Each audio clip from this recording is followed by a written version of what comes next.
Dr. Paul here with a quick video about encoperesis. Now that's a big word that just means your child, usually as children with encoperesis, has experienced very painful bowel movements. Now they don't want to go, so they're holding their stool, and when they do that, it just gets larger and harder, making it more difficult to pass bowel movements. So the child with encoperesis is avoiding bowel movements. I've had kids come in, they haven't had a bowel movement in 2 weeks. And when they do go, they're clogging up the toilet. It's large, it's hard, it's painful to pass. What are you going to do?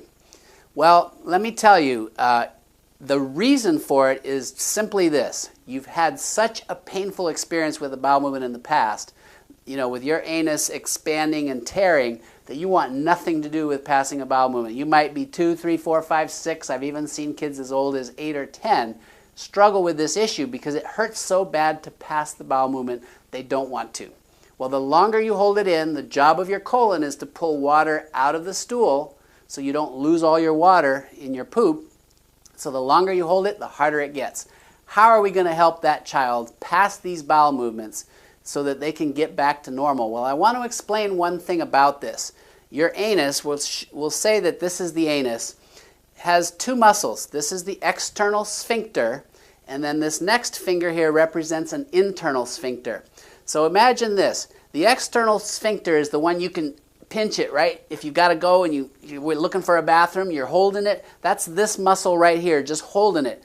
But it's this internal sphincter that's really responsible for most of the control of our bowel movements. You can't go through the whole day with your mind 100% focused on holding it, right? It's not going to happen. So the child who has a huge stool sitting there and they don't want to pass it eventually loses control of that internal sphincter. And so now the only way they can keep from having an accident or passing some stool is to focus on that external sphincter. Well, that's impossible. So periodically they have smears, they have actual full bowel movements that just end up in their pants.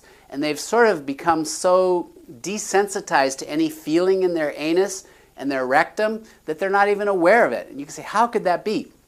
If you've had to live with that constant pressure, you actually eventually just lose that sensation. So the key to solving this problem is getting your child soft and keeping them soft. They have to be soft for 2-3 months.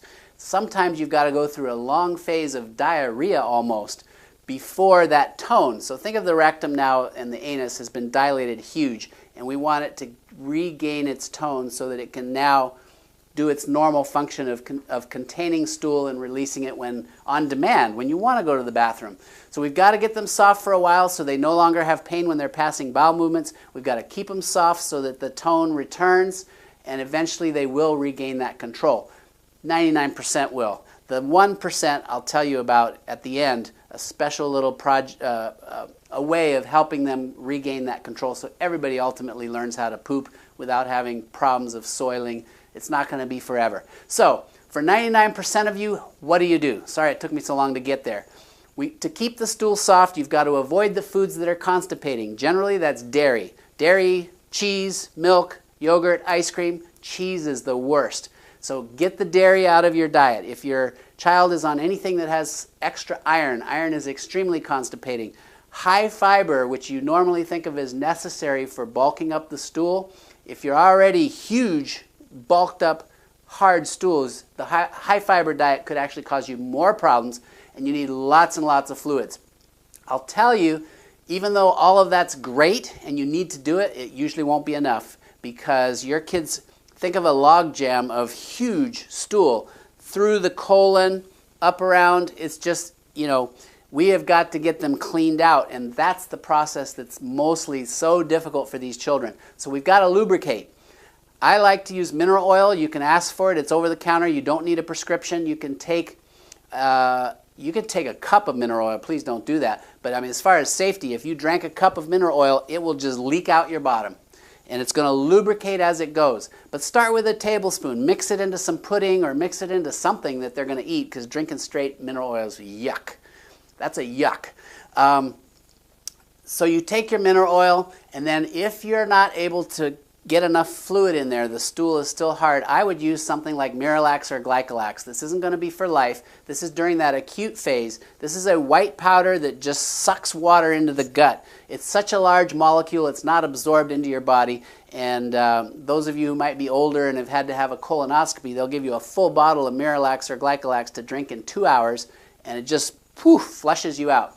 So again, you're going to titrate how much Miralax you give them so that the stool is soft, almost diarrhea, and it's going to have to stay that way, folks, sometimes for a few weeks to get them totally cleaned out and to be trusting once again that they can have soft, manageable bowel movements. So you're going to do mineral oil to lubricate, Miralax or Glycolax to add water to the stool so it's softer, and as a very last resort, you can do a glycerin suppository. They make adult size, pediatric size. You're just going to put this glycerin, pop it into their anus. You can put a little lubrication on it, Vaseline or whatever. Pop it in until it disappears, maybe once a day after they get home from school if they're school age.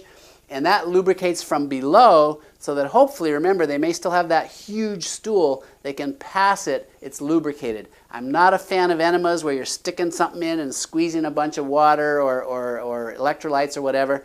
I mean, you know, it's usually not necessary, I guess, and it's a little more traumatic. So you can manage this with the mineral oil, the Miralax or Glycolax, a glycerin suppository. Avoid the foods that are triggering the constipation. Drink lots and lots of water, and you should be fine. Now, there's that 1% who it doesn't matter what you do. They have lost that tone in that inner sphincter. I have a physical therapist here in the Portland area who is now doing bowel training with a special program to retrain that muscle. It's ingenious, and we'll make a referral if you need it.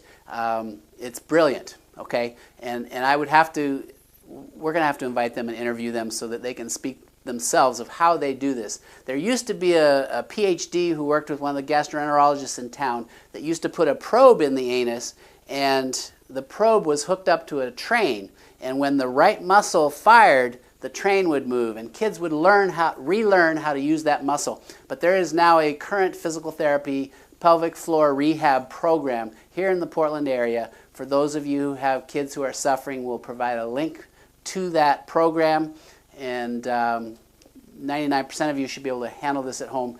Thanks for watching. Please send your questions, share this, give us your likes. Thanks for watching. I'm Dr. Paul.